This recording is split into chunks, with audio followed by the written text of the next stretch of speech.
This is LING 270, Language Technology and Society, Module 7, Intro to Language Technologies. In this lesson, we'll be concluding this module. But we begin this module talking about the production of speech synthesis and how that actually has a history that goes back hundreds of years. And we found that the initial attempts involve using physical mechanisms which could mechanically reproduce the vocal tract. So think about the von Kepler machine and Kratzenstein's vowel tubes. And later we saw that these early inventions were improved by electrical devices such as voder, that they were developed to produce speech-like sounds which were more intelligible. Now they were too impractical for actual use, so they never really became widely adopted. But as we saw, the modern speech synthesis systems are actually indistinguishable from human speech.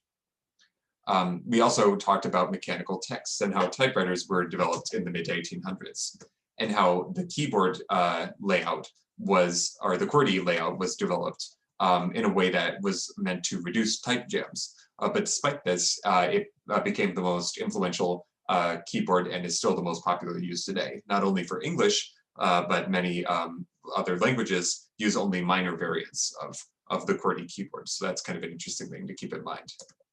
We've seen how some keyboards have been proposed as alternatives to QWERTY in ways that could be more ergonomic or could lead to faster typing, but we see that the efficiency gains are very small and don't really justify a complete conversion in a keyboard system. We also talked about how telegraphy works. We see that in the mid-1800s, text began to be represented electrically, and it began to be sent electrically through the telegraph. It was pioneered by Samuel Morse in the 1840s, and that he had also developed the code system, which is namely Morse code, which is used in that system.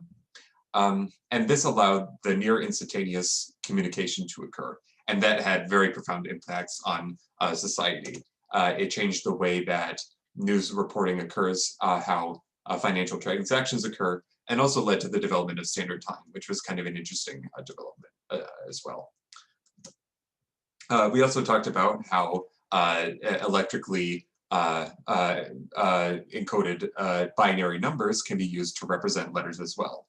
So one way that those numbers can represent letters is using the ASCII system, which was a very early and simple system which can only represent the Latin alphabet, so it's not very useful for many languages. And that's the reason that the Unicode system was developed, which can represent far more characters than the ASCII system can. And how Unicode has a system of rendering which allows writing systems which are not necessarily left to right to be represented as well.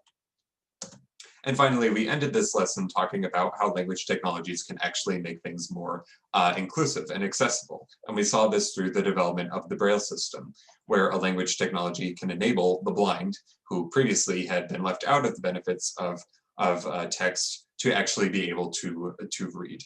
And we also talked about the interesting phenomenon that its initial adoption was resisted because it was thought to be too deviant from the way that the Latin writing system works.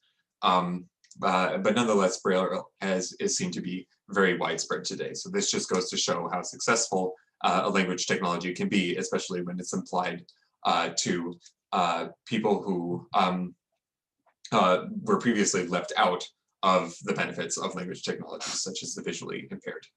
So that's the end of this module.